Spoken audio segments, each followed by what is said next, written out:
Todos alguna vez hemos escuchado que un conocido nuestro o incluso un familiar nos dice: oye, como que siento que se me está bajando la presión.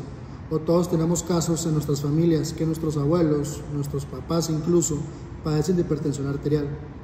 ¿Pero qué más sabemos sobre esta enfermedad? ¿Sabemos su tratamiento farmacológico acaso?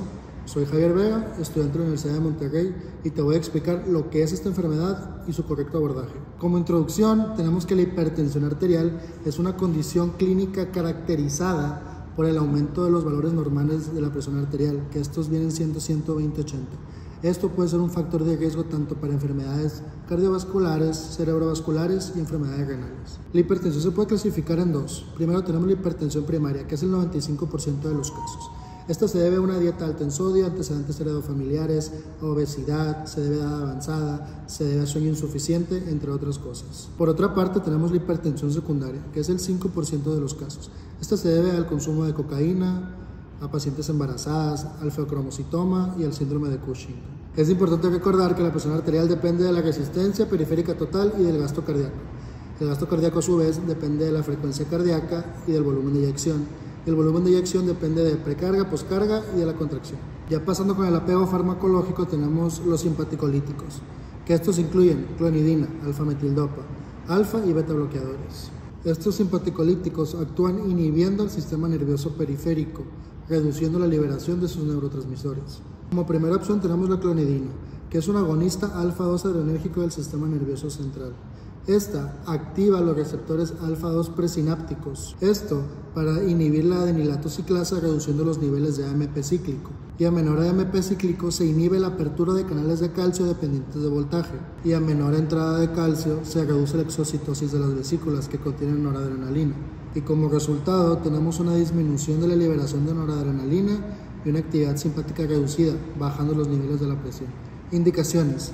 La clonidina se indica principalmente en pacientes con síndrome de abstinencia en alcohol, opioides, benzodiazepinas.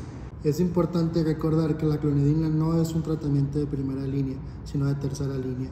Sus efectos adversos incluyen sedación, somnolencia, sequedad bucal, hipotensión ortostática y en casos donde se retira abruptamente puede provocar hipertensión de rebote. Por otro lado tenemos la alfa-metildopa, que el mecanismo de acción de esta es alterando la síntesis de noradrenalina. La síntesis de noradrenalina dice que esta viene de la dopamina viene de la L-dopa y la L-dopa viene de la tirosina. La alfa-metildopa es un profármaco que ingresa al organismo y atraviesa barrera hematoencefálica. Este es un análogo de la L-dopa, que en lugar de que L-dopa se convierta en norepinefrina, se convierte en alfa-metilnorepinefrina, teniendo afinidad sobre los receptores alfa-2. La alfa-metilnorepinefrina, siendo este un agonista de los receptores alfa-2 adrenérgicos, provoca una disminución en la actividad simpática central, reduciendo la resistencia vascular periférica y por lo tanto baja la presión.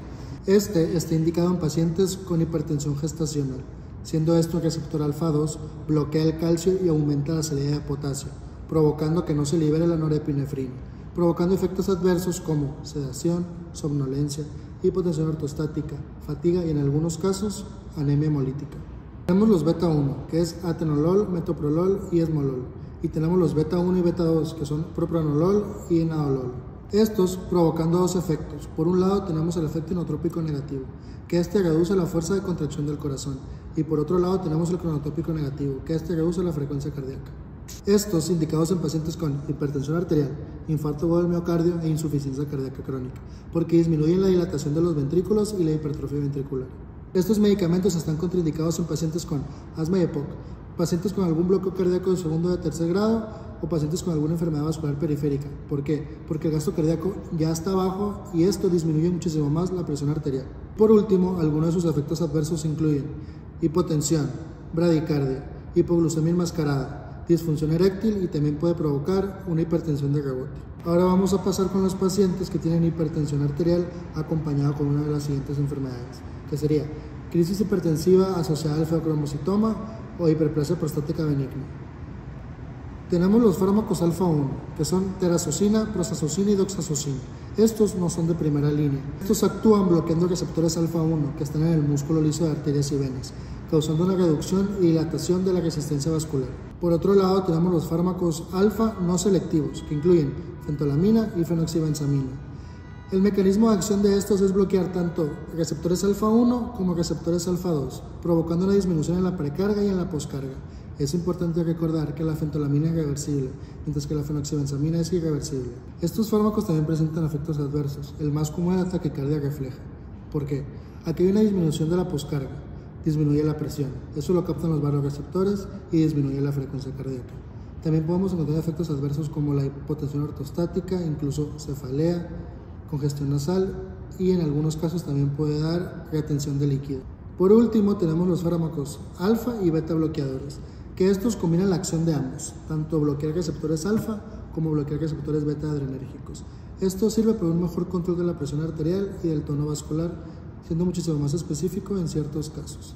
Entre estos destaca carvedilol y labetalol.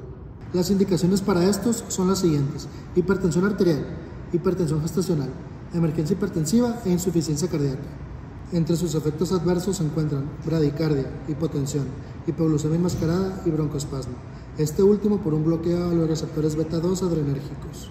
La hipertensión arterial es una condición crónica multifactorial que afecta a 1.3 billones de personas en todo el mundo y la mitad de estas no saben que la tienen. Del 1.3 billones de personas, solamente el 20% tiene la enfermedad tratada y controlada.